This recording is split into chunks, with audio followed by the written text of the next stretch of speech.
Good evening! Welcome! This is your show. This is your life. AGT, Anything Goes Topics, Season 7. Episode 50. Uy, and today is July 1st, 2025. And it's the first day of the month and Bible Tuesday. Good evening, Tata Bert. Good evening, Anje. Kumusta ba? Very, very okay. Dapat masaya natin wini-welcome ang unang araw ng bawat buwan. Yes. Kayo po ba? Kumusta dyan? Yes. Kamusta po? Maulan po ba dyan? O hindi? Medyo humid. Iba-iba po ngayon ang... Hindi nga natin may paliwanag ang panahon ngayon. Yes. Ayan. Minsan kukulimlim, uulan ng konti, uulan ng malakas, tapos mainit na naman. Yan. Kaya uso po ang ubo. Dami ko pong kakilala may ubo. Pagaling po kayo and keep safe din po. Dahil nga ganyan ang panahon na hindi natin malaman, better na laging maging handa rin magdala ng payong, magdala ng mga kailangan natin para hindi tayo masyadong nauulanan. Tama. Ayan. Okay. Kamusta mga bagay-bagay, Tata Bert? Ang mga bali-balita? Meron po bang mga good news? Well, nag-umpisa na ang Wimbledon. Di natin malaman pa kung mabigat ang unang laban ni Alex Ayala, yung defending champion pa naman. Sana naman malusutan niya yun. Opo, sana nga, Tata Bert. May pressure man. Unang Wimbledon niya po ba doon, Tata Bert? Hindi ko lang alam. Hindi ko lang alam. Parang una hindi ko lang alam. Good luck. The fact na pride pa rin yan ng Filipino makapasok doon. Ayan. Sige po, Tata Bert. So far, wala akong masyadong nanong balita. Ayan na naman yung sa lugar namin talaga. Talaga problema ng Sky Cable. Shout out po sa Sky Cable. Kung may nanonood po dyan na nagtatawa sa Sky Cable. Ilang araw na po? Since kahapon na naman ulit. Ako. Hanggang kanina umaga, itong hapon. Kaya Netflix ka muna. May Netflix. Meron naman. Netflix ka po muna. And YouTube. Ay, di ko pa, inantok po ako at paggabi na ako nakanood po. Natapos yun na po ba? Yung kahit episode 1 na Squid Game? Ikaw, Tata Bert, nanood ka po ba? Episode 1? Oo. Ako! Sige, Tata Bert, wala mo lang kakwento po. Mamaya ko palang papanoorin. Kasi nasasabay ko pa sa Incognito patapos na po Incognito. Actually, I admire po the writers of Incognito. Hindi siya yung typical Filipino teleserye. May mga twists. Meron pa rin yung pacing kasi baka kailangan yun as Pinoy sa scenes and dialogues. Pero, galing ko ng writer. Ayan. Good evening po. Ayan. Kay Miss Aiko Alarte. LGRM, Kuya Joseph. Hi, Joseph. Dyan. Mamita and Ate Marina Espedilla. Ayan. Okay. Ayan po. May nakalap na bang balita dyan?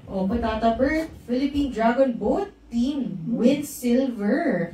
Silver. Sa Hong Kong sila lumaban. Minsan sa lugar namin, mula doon sa Ross Boulevard, minsan may makakasalubong ka na maraming, may mga pasan-pasang saguan Sila po yung nagtatapit.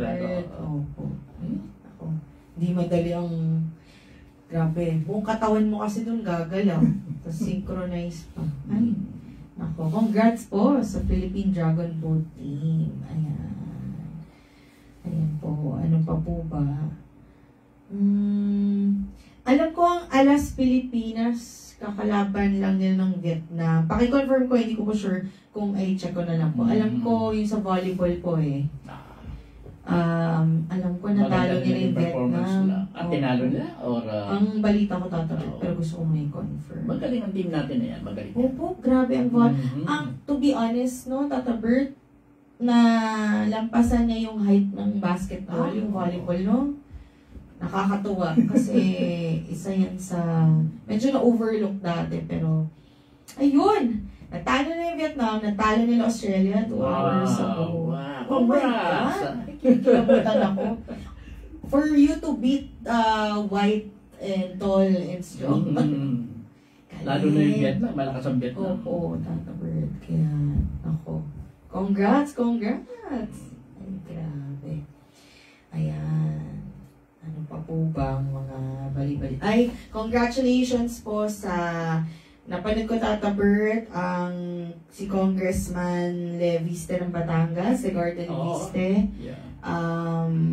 Meron siyang plataforma na itutuloy niya. So, di ba, minsan na yung 1K per estudyante, in-announce sa kanina. Si Senator Bam Aquino, hinayag na rin niya yung plataforma at mga plano. Uumpisa na siya kasi silang dalawa very focused sa education. So, thank you po sa inyo.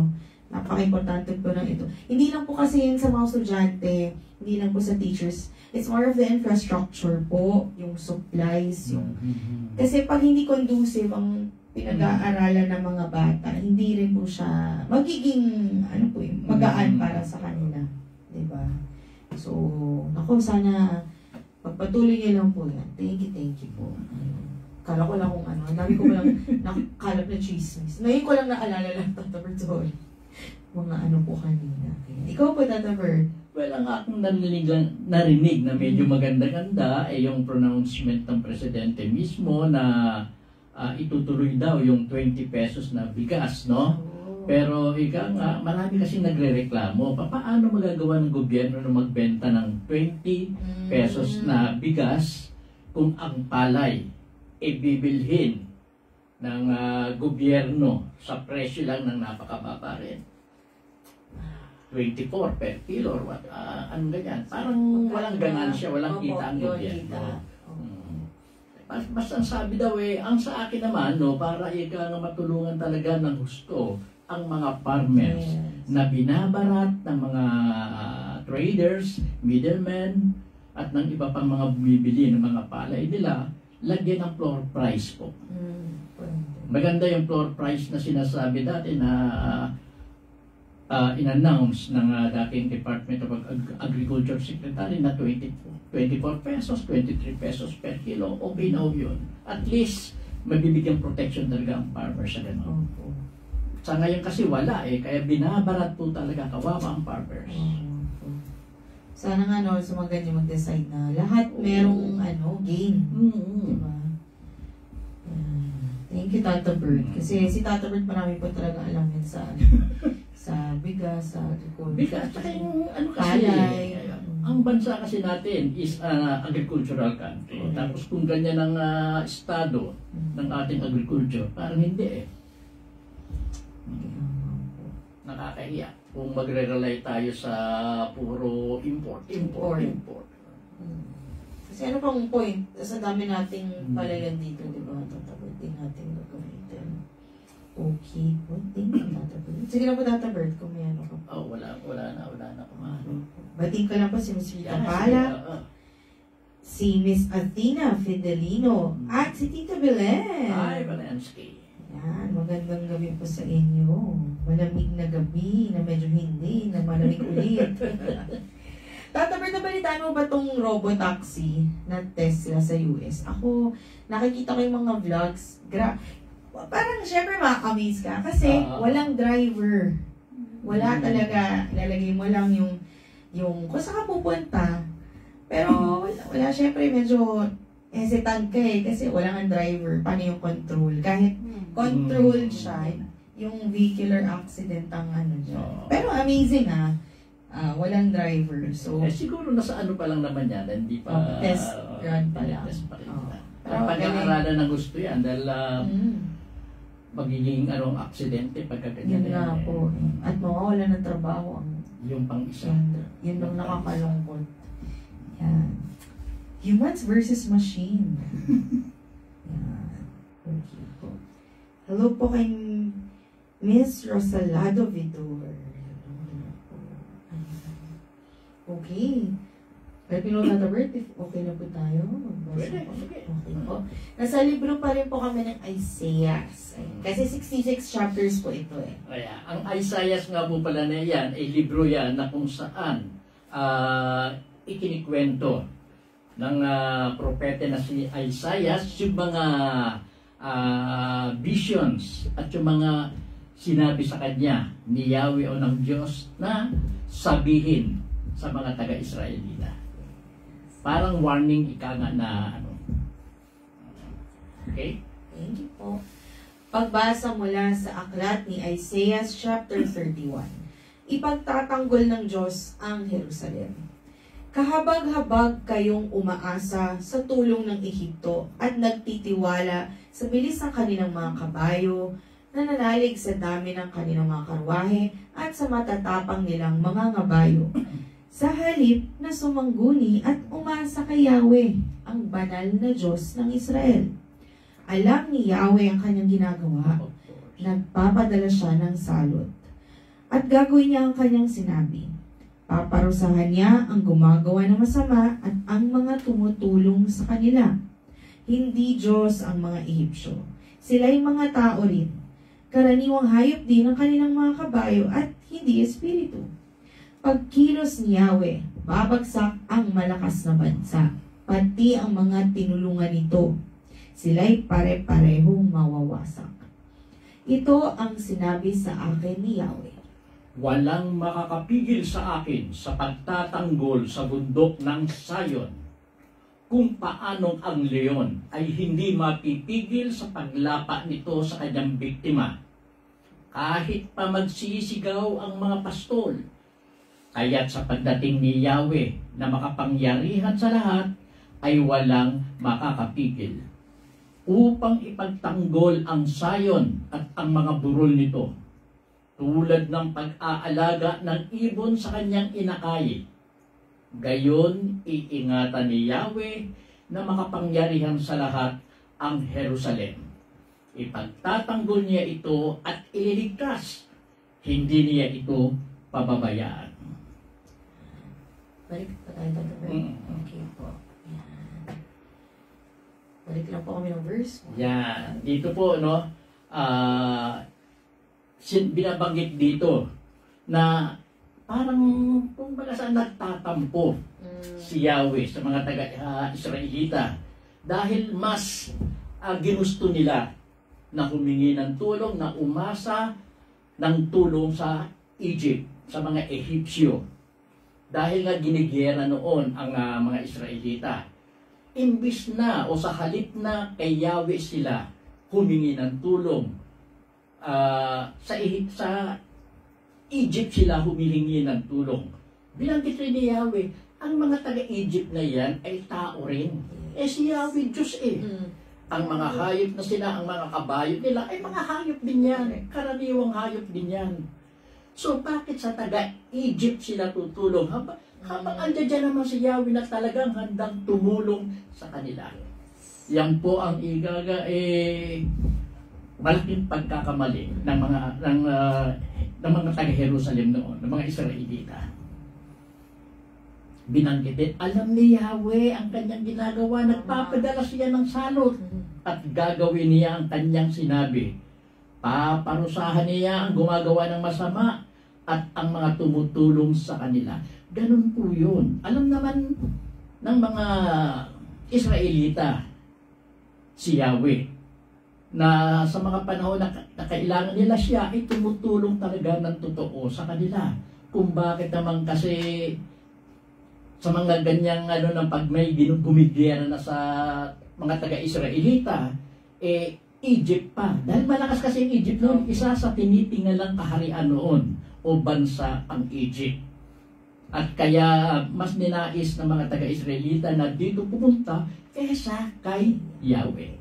Yan ang itinatatampo ni Yahweh sa Jerusalem o sa mga taga-Israelita.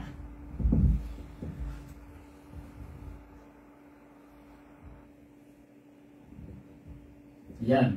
At pag kumilos na si Yahweh, walang makapipigil dito. Hindi mapipigilan ng kung sino ang mga gagawain ni Yahweh para ipagtanggol ang Israel.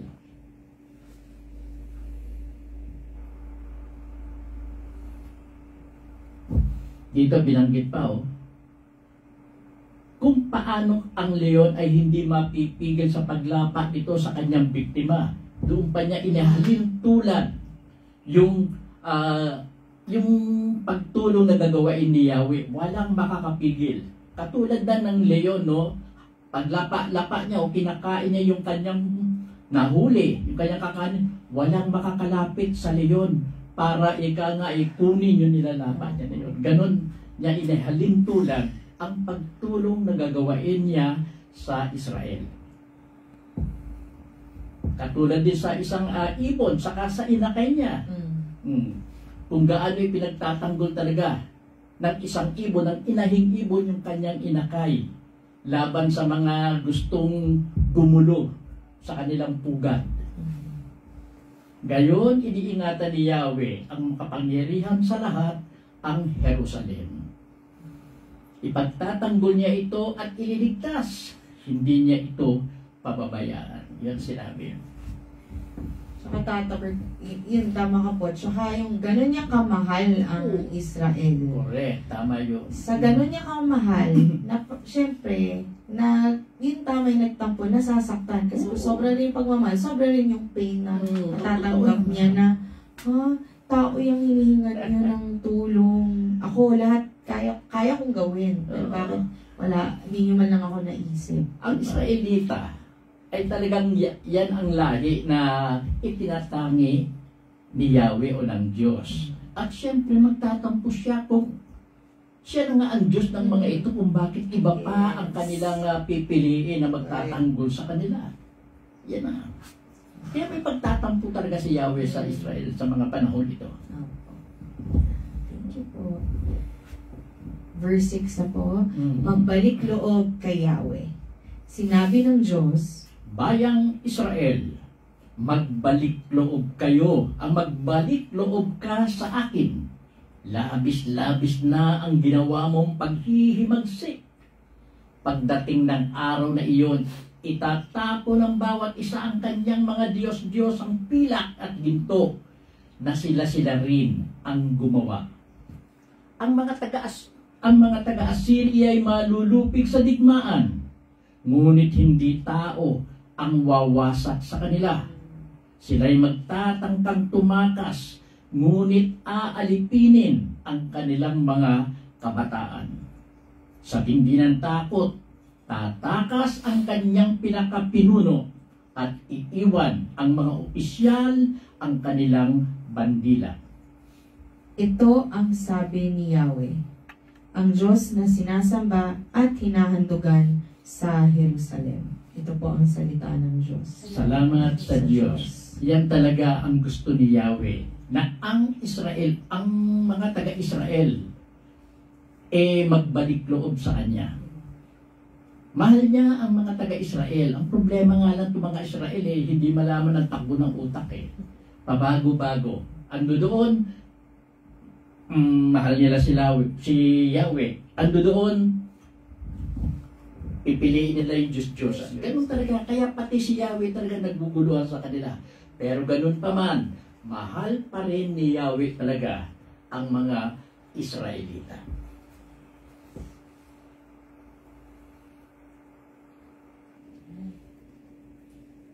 Itatapo ng bawat isa ang kanyang mga Diyos-Diyos, ang pilak at ginto na sila rin ang magkita mo na. No?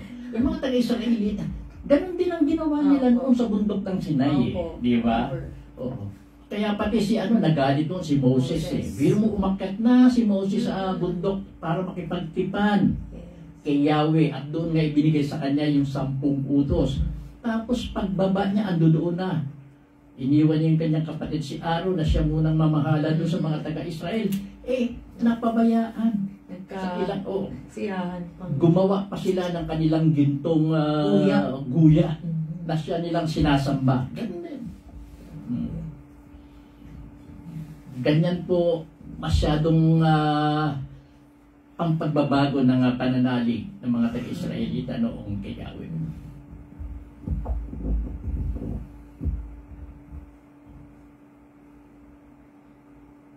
Aalipin ang kanilang mga kabataan. Sa tindi ng takot, tatakas ang kanyang pinakapinuno at iiwan ng mga opisyal ang kanilang bandila. Yung bandila kasi yan ang simbolo ng ika nga palaban ka pa rin. Pag yan wala na, naagaw na. Surrender ka na or talo ka na. Ang Diyos na sinasamba at inahandugan sa Jerusalem, si Yahweh. Diba? Kahit yung pinaka-pinuno nila, wala yan kahit siya pa pinakamataas. Totoo. Okay, next na po tayo. Yes, Next na. Ayan. Next na po natin is Isaiah chapter 32 po. Ayan. Okay po. Ang matuwid na hari. Makikita ninyo, may haring mamamahala ng matuwid at mga pinunong magpapairal ng katarungan. Sila'y magiging kanlungan sa malakas na hangin at pananggalang sa nangangalit na bagyo. Ang katulad nila'y batis sa tuyong lupain, parang malaking batong kublihan sa disyerto. Mabubuksan ang kanilang mga mata at tenga sa pangangailangan ng mga tao. Magiging matyaga na sila at maunawain sa bawat kilos, magiging matapat sila sa kanilang sasabihin. Ang mga hangal ay hindi natatawaging dakila o kaya'y sasabihing tapat ang mga sinungaling. Ang sinasabi ng mangmang ay puro kamangmangan at puro kasamaan ang kanyang iniisip. Paglapastangan kay Yahweh ang ginagawa niya, sinasabi. Minsan may hindi siya nagpakain ng nagugutom o nagpainom ng nauuhaw.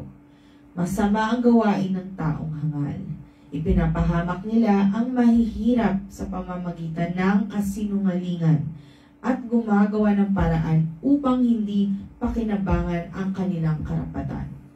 Ngunit ang taong marangal ay gumagawa ng tapat at naninindigan sa kung ano ang tama. May mga panahon din naman kasi na yung pagbabago nga po pala ng paniniwala ng Israel, minsan dahil na rin sa hari nila.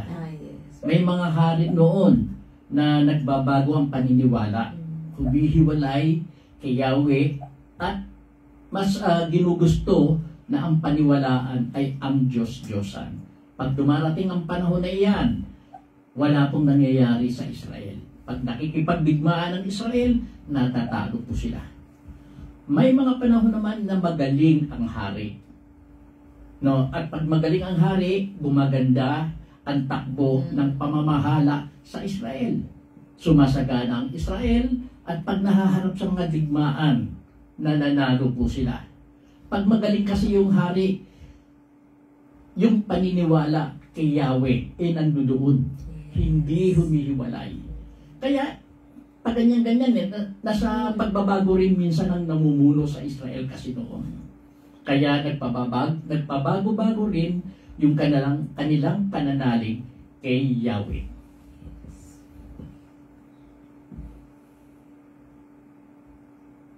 Tsaka dyan, Tata Bert, gino-glorify, yun yung mga talagang binibless, gino-glorify nila si God. Yes. Yung hindi, gino-glorify nila yung sarili nila. Diba?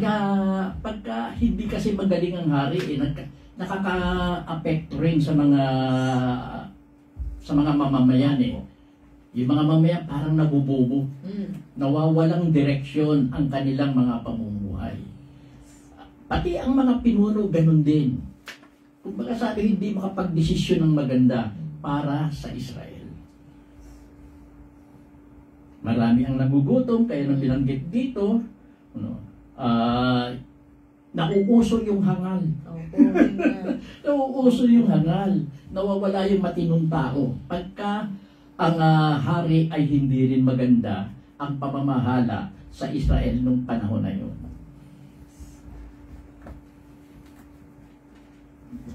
Thank you po. So sa verse 9 na po tayo, paghatol at pagpapanumbalik. Kayong mga babaeng pabaya, pakinggan ninyo ang aking sasabihin. Pagkalipas ng 1 taon, mabibigo na kayo, sapagkat wala na kayong mapipitas na bunga ng ubas.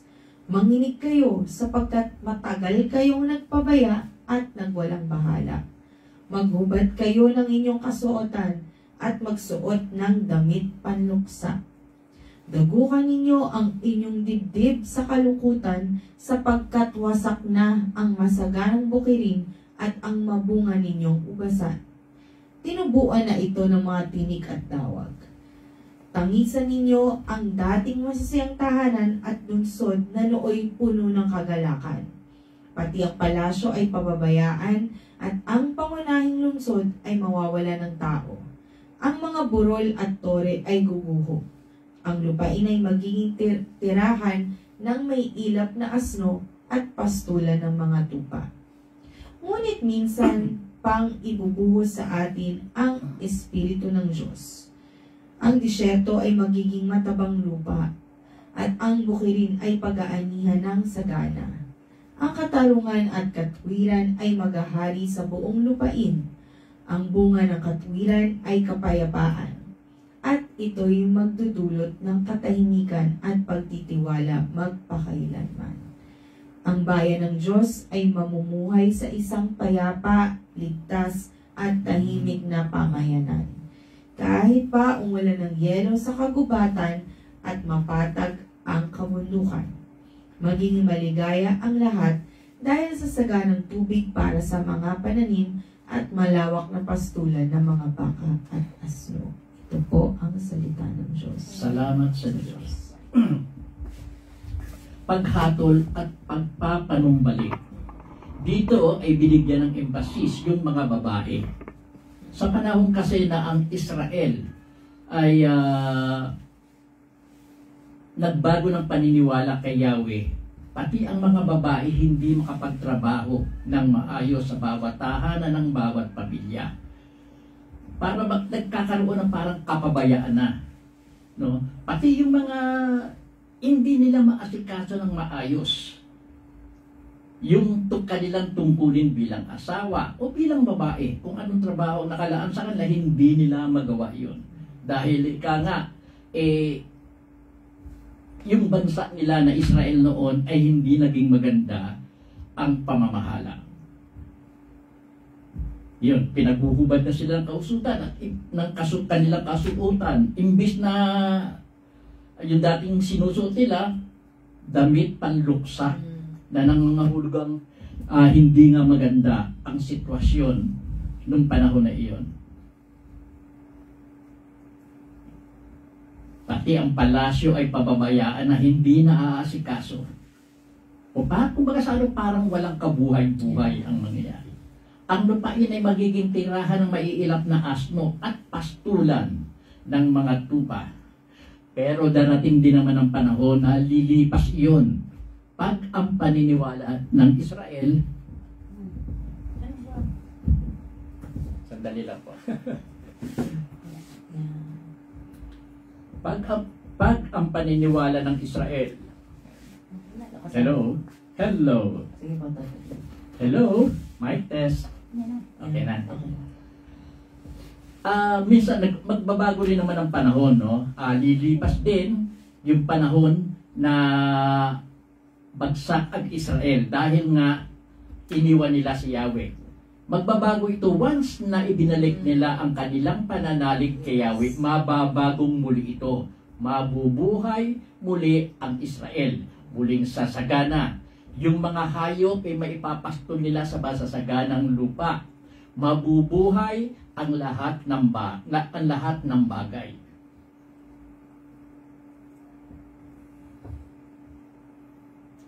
Muling mamumuhay sa isang payapa, sa isang payapang lugar, yun nga ang Israel, ang mga mamamayan nito. Magiging maligaya ang lahat dahil sa saganang tubig para sa mga pananim. Ganyan po ang nangyayari, no? Pag ang Israel talaga ay humiwalay sa kanilang paniniwala kay Yahweh, naapektuhan ang lahat. Sila rin naman ang may kasalanan kasi dahil pwede namang ituloy-tuloy ang gawin nilang paniniwala kay Yahweh kung bakit sila rin ang umaayaw paminsan din. May mga panahon na ganun. napakaganda pag ang patuloy na ginawa sana ng Israel na naging matatag sila sa kanilang paniniwala. Eh, may mga panahon talaga na nagbabago. Tsaka maganda dito, Tata Bert, na kahit yun nga, hindi maganda yung unang parte na binasa natin. Ganun mahabag ang Diyos sa kanila, kahit sa atin na, di ba, meron, basta yun nga, maniwala kayo sa Kanya, nalig kayo sa Kanya, yung pananampalataya nandun pa rin. At siya pa rin talaga ang center, una't, gitna at huli. Diba? Kahit na naman sa panahon ngayon parang Israel din yan May mga panahon talaga na tayo ay napapahiwalay sa ating Diyos. Nagyayari yan pag ika nga, punong-puno tayo ng problema. Then, puno na nga tayo ng problema, hindi pa tayo lumalapit sa Kanya. Puno na nga tayo ng problema, lalo pa natin inalalayo ang ating sarili. Mali, di po ba? Dapat, pagka ganyang nabibigatan ka na sa buhay, nahihirapan ka na, mas lalong lumapit ka sa Kanya. Maging totoo ka lang sa iyong paniniwala sa Diyos. Sasagana ka rin yan. Makakabawi ka at muling gaganda ang iyong buhay. Thank you po. Next chapter na po tayo. Chapter 33. Si Yahweh ang magliligtas. Mapapahamak ang aming mga kaaway. Sila'y nagnakaw at nagtaksil, kahit na walang gumawa sa kanila ng ganito. Ngunit magwawakas ang ginagawa nilang ito at sila'y magiging biktima rin ng pagnanakaw at pagtataksil. Kahabagan mo kami, O Yahweh, kami naghihintay sa iyo. Ingatan mo kami araw-araw at iligtas sa panahon ng kaguluhan. Kapag ikaw ay nasa panig namin, tumatakas ang mga kaaway dahil sa ingay ng labanan.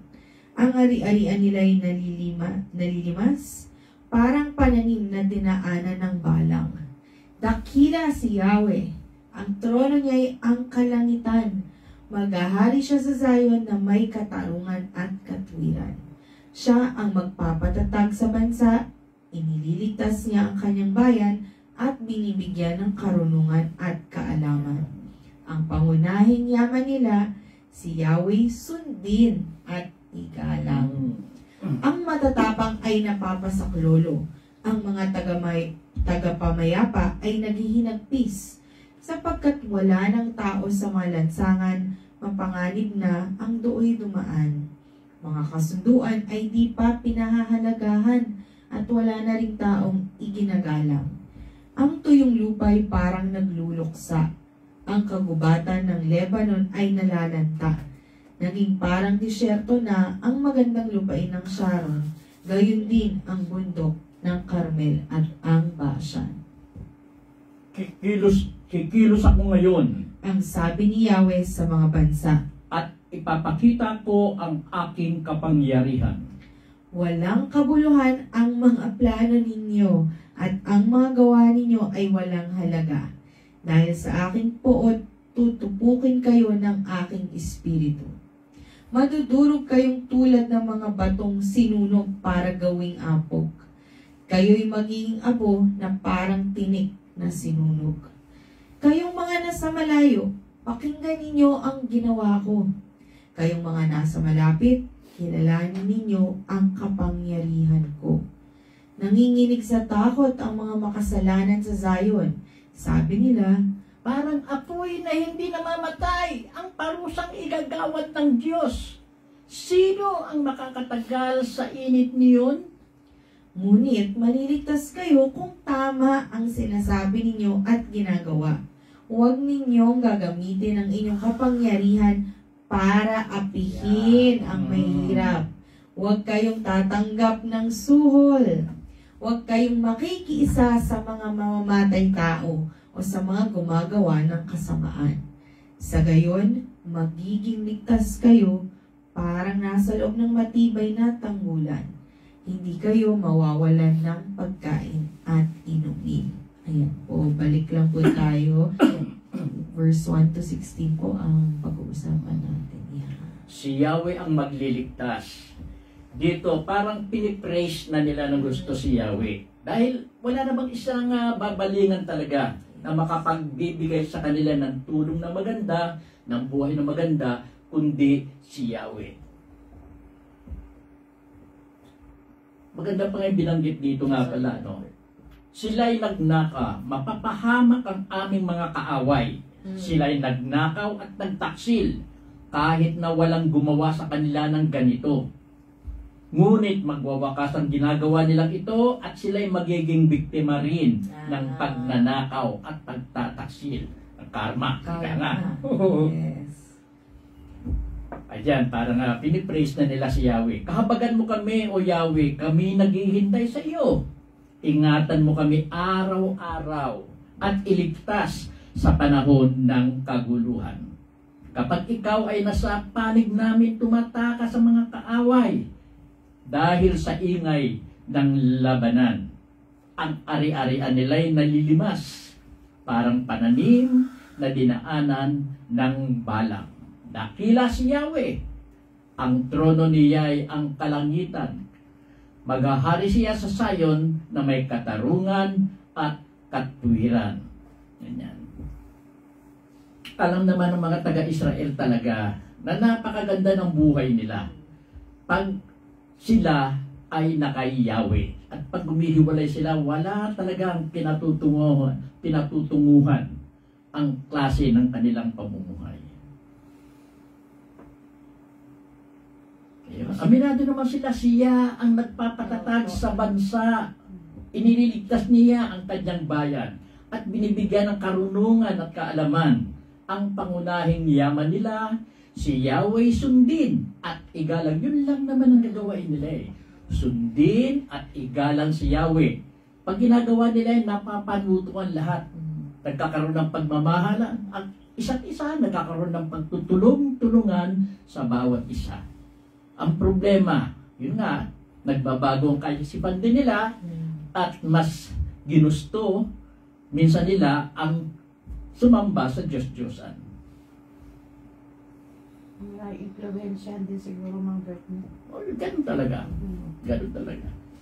Pero dapat talaga hindi sila nagpapa-influensya. Alam naman nila eh.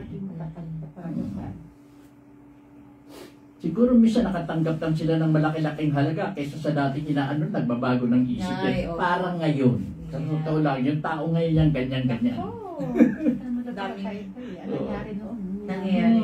Tsaka may mga binanggit po kanina na, parang sounds familiar. Oo. Tsaka dito yun nga, tatapert ganda yun. Sa may verse 7 po dito, ang matatapang ay napapasak lolo. Diba? Parang, yan yung sinasabi ni Yahweh na, tao kayo. Ako ang Diyos. Ako ang gumawa sa inyo. Kahit anong tapang mo, kahit ikaw pinakamataas dyan, wala kayong magagawa. Oo, dahil Diyos ang kalaban. Dahil Diyos. Yun ang siguro nakakahiya mo nang gawin na kalabanin mo mismo ang Diyos, no? At pagdudahan. Pero, yan. Some point naman, matututo talaga ang tao sa mga pangyayari na yan. Ginagtan sila, kikilos ako ngayon. Yan sabi ni Yahweh. Kulit ninyo ha, kikilos ako ngayon para malaman ninyo ang kapangyarihan ni Yahweh. Madudurog kayong tulad ng mga batong sinunog para gawing apog. Kaya't magiging abo na parang pinit na sinunog. Ganyan ang gagawin sa inyo ni Yahweh.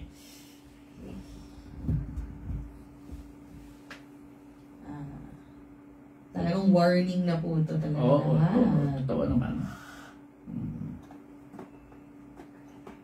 Mas swerte nga nung mga taga-Israelita noon eh. Merong ganito, nagbigay babala sa kanila. Actually, yung mga sinasabi ni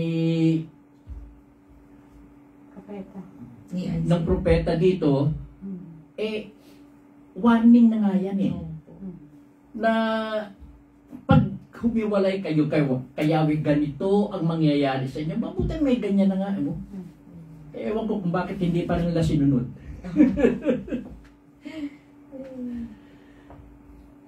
Okay, nasaan tayo? Ay, sige, palitan mo. Ayan. Verse 17. Ang kinabukasang punong-puno na pag-asa. Makikita ninyo ang kaningningan ng hari na mamamahala sa buong lupain. Mawawala na ang kinatatakutang mga dayuhang tiktik at maniningil ng buwis. Mawawala na rin ang mga palalong dayuhan na hindi maunawaan kung anong sinasabi. Masdan mo ang Zion, ang pinagdarausan natin ng mga kapistahan. Masdan mo rin ang Jerusalem, mapayapang lugar, magandang panahanan. Ito'y parang matatag na toldang ang mga tulos ay nakabaon ng malalim at ang mga lubid ay hindi na kakalagin. Ang kalulhatian ni Yahweh ay ihahayag sa atin. Maninirahan tayo sa baybayin ng malalawak na ilog at batis na hindi mapapasok ng sasakyan ng mga kaaway. Sapagkat si Yahweh ang ating hukom, siya ang mamamahala at siya rin ang haring magliligtas sa atin.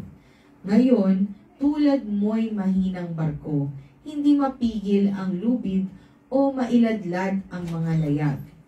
Ngunit pagdating ng panahong iyon, maraming masasamsam sa mga kaaway at pati mga pilay ay bibigyan ng bahagi. Wala nang may sakit na darating doon. Patatawarin na lahat ng mga kasalanan.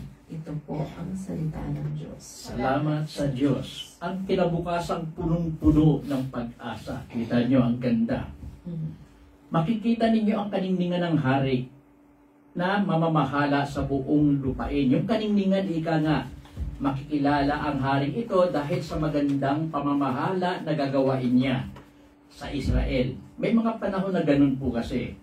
Mawawala na ang kinatatakutang mga dayuhang tiktik at maniningil ng buwis. Kung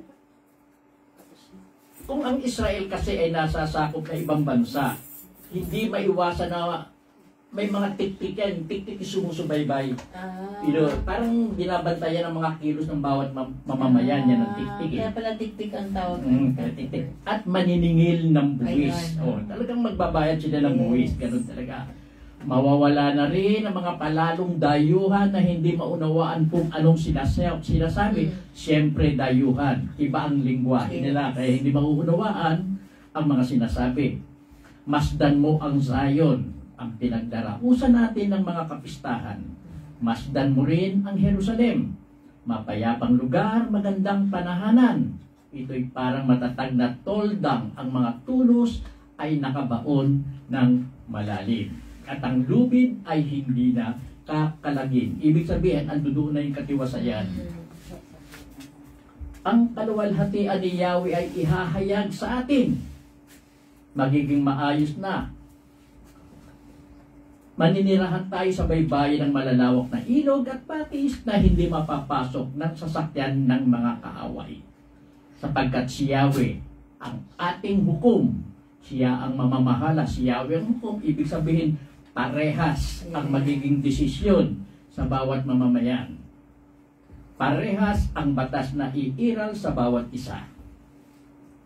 Ngayon tulad mo'y mahinang barko, hindi mapigil ang lubid o mailadlad ang mga layag. Ito yung mga panahon na ang Israel ay parang mahinang barko, hindi malaman kung saan patungo.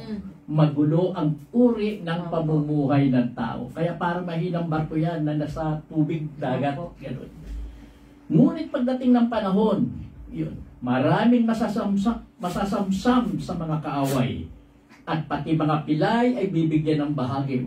Pati pilay, kumbaga sa ang pilay kasi minsan hindi napapalaban As dahil maraming ang nakuha sa tinalong mga kaaway, pati yung pilay na ika nga hindi naman siguro lumabas sa mabibigyan pa rin.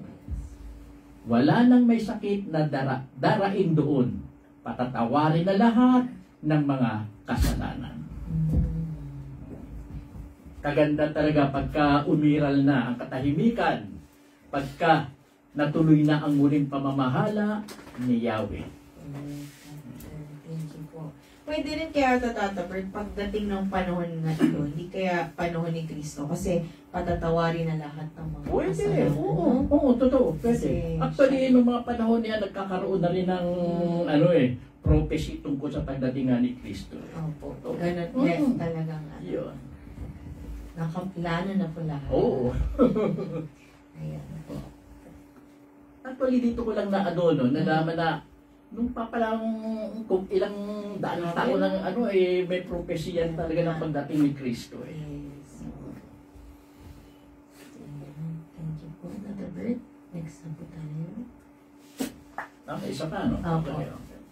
Chapter 34. Hahatulan ng Diyos ang mga bansa. Lumapit kayo mga bansa, makinig kayo buong bayan. Hali kayo at pakinggan ang aking sasabihin, kayong lahat na nasa ibabaw ng lupa. Sapagkat si Yahweh ay napupuot sa lahat ng bansa. Matindi ang kanyang galit sa kanilang mga hukbo. Sila'y hinatulan na at itinakdang lipulin. Ang kanilang mga bangkay ay ikakalat, ito'y mabubulok at aalingasaw sa baho, at ang mga bundok ay babaha sa dugo. Ang araw, buwan at mga bituin ay malalaglag at madudurog, at ang kalangit ay irorolyong parang balumbon. Ang mga bituin ay malalaglag na parang mga tuyong dahon ng igos na naglalagas. Warning na. Warning na sa mga bansa na lumaban o kaaway ng Israel. Ikilos na si Yahweh. At sa pagkilos niyang iyan, may kalalagyan na ang mga bansang ito na kaaway ng Israel. Sapagkat si Yahweh ay napupuot na sa lahat ng bansa. Matindi ang kanyang galit sa kanilang mga hukbo. Sila'y hinatulan na at itinakdang lipulin. Biro mo yung kanilang mga bangkay, ikakalat. Mamamaho talaga, aalingasaw ang amoy, yung bao. At ang bundok ay babaha sa dugo. Ganyan po ang gagawain ni Yahweh upang tulungang makabangon ng Israel. Ang araw, buwan, mga bituin ay malalaglag at madudurog at ang kalangit ay iroroyong parang balumbon. Ang mga bituin ay malalaglag na parang mga tuyong dahon ng igos na nalalagas. Ang pagkawasak ng Edom. Si Yahweh ay naghanda ng espada sa kalangitan upang gamitin laban sa Edom, sa bayang hinatulan niyang parusahan. Ang espada ni Yahweh ay puno ng dugo at taba. Iyon ay dugo ng mga tupa at kambing at taba ng lalaking tupa. Sapagkat siya'y maghahandog sa Bozra, marami siyang pupuksain sa Edom. Sila'y mabubuwal na parang may ilap na toro at barakong kalabaw. Matitigmak ng dugo at mapupuno ng taba ang buong lupain. Sapagkat si Yahweh ay may nakatakdang araw ng paghihiganti. 1 taon ng paghihiganti alang-alang sa Zion. Ang mga batis ng Edom ay magiging alkitran at magiging asupre ang kanyang lupa. Ang buong bansa ay masusunog na parang aspalto. Araw-gabi hindi ito mamamatay at patuloy na papailan lang ang usok. Habang panahoy hindi ito mapapakinabangan at wala nang daraan doon kahit kailan. Ang mananahan dito ay mga kwago at mga uwak. Ang lupain ito ay lubusang wawasakin ni Yahweh at iiwang nakatiwangwang magpakailanman. Dooy wala nang maghahari at mawawala na rin ang mga pinuno. Tutubuan ng damo ang mga palasyo at ang mga napapaderang bayan. Ito ay titirhan ng mga asong gubat at pamumugaran ng mga ostrich. Ang may ilap na hayop ay sasama sa mga asong gubat. Tatawagin ng mga tikbalang ang kapwa nilang maligno. Doon bababa ang babaeng halimaw upang magpahinga. Ang mga kuwago doon magpupugad, mangingitlog, mamimisa, at magpapalaki ng kanilang inakay. Doon din maninirahan ang mga grupo ng buwitre. Sa aklat ni Yahweh ay hanapin ninyo at sabihin, Isa man sa kanila'y hindi mawawala, bawat isa'y mayroong kapareha. Sapagkat ito'y utos ni Yahweh at siya mismo ang kukup-kup sa kanila. Siya na rin ang nagtakda ng kanilang titirhan at nagbigay ng kani-kanilang lugar, doon na sila titira magpakailanman. Ito po ang salita ng Diyos. Salamat sa Diyos. Dito, binanggit na ni Yahweh yung pagkawasak ng Edom. Yes. Ang Edom kasi ay isa sa matinding kalaban ng Israelita, ng Israelian. Si Yahweh naghanda ng espada. Hindi ibig sabihin si Yahweh mismo ang may espada. Hindi po.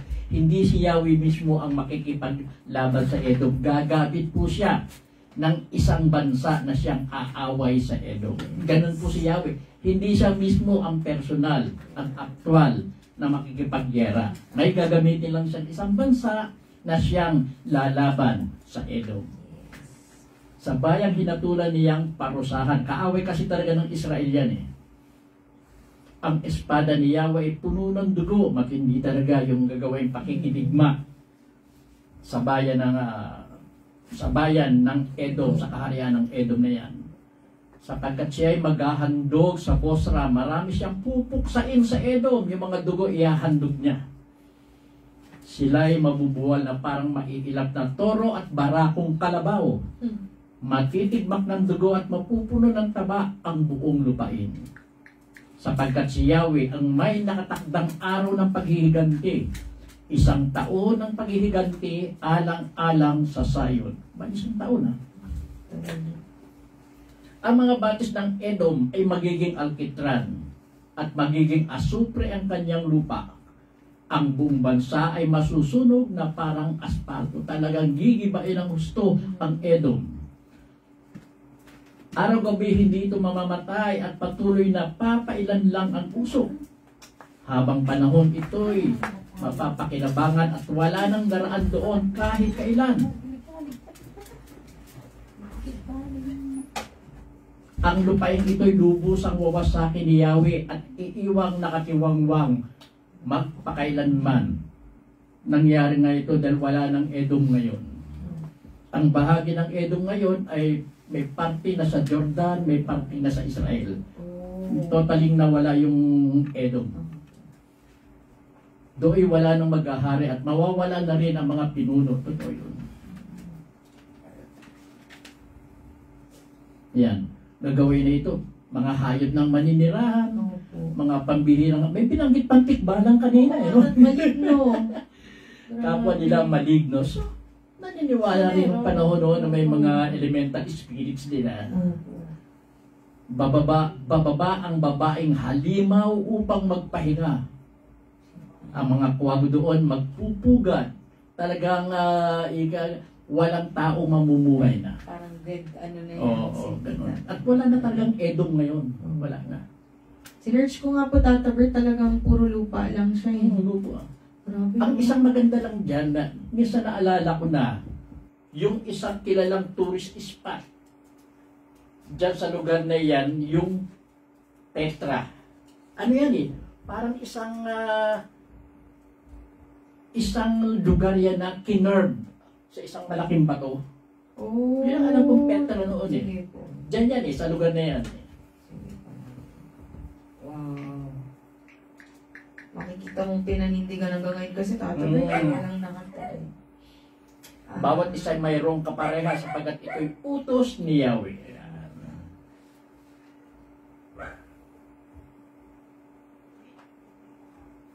Siya na rin ang nagtakda ng kanilang titirhan at nagbigay ng kanilang lugar.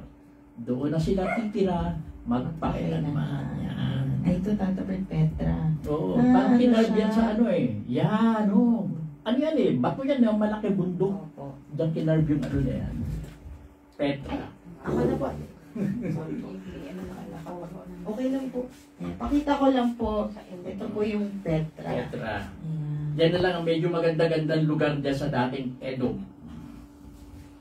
So, templo rin po pala to, Tata Bert. Parang ganon. Templo, no? Oh, parang templo. Parang ito na. Ano man yan? Hindi ba, di ba nakakaano rin, Tata Bert? Nakaka-wonder, templo ang tinira niyang, Oo. ano, no? Mm. Tapos, pakita ko lang po yung Edom na sinasabi po talaga na winasak po niya. Ayan, ganyan na po itsura. So, makikita niyo po talaga walang mga baha. Wala po talaga. Bundok. Hindi nga siya bundok, Tata Bert, na yung may mga puno-puno eh. Wala, talagang parang kalbo po siyang bundok. Yan.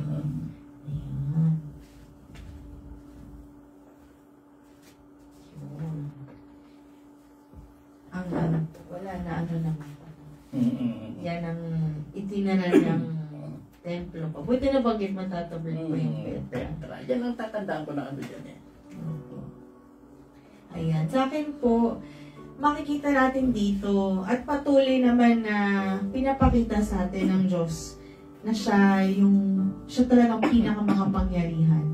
Na siya dapat ang pinupuntahan, masaya ka, malungkot, may kailangan ka, o wala, na gusto mo lang magpasalamat.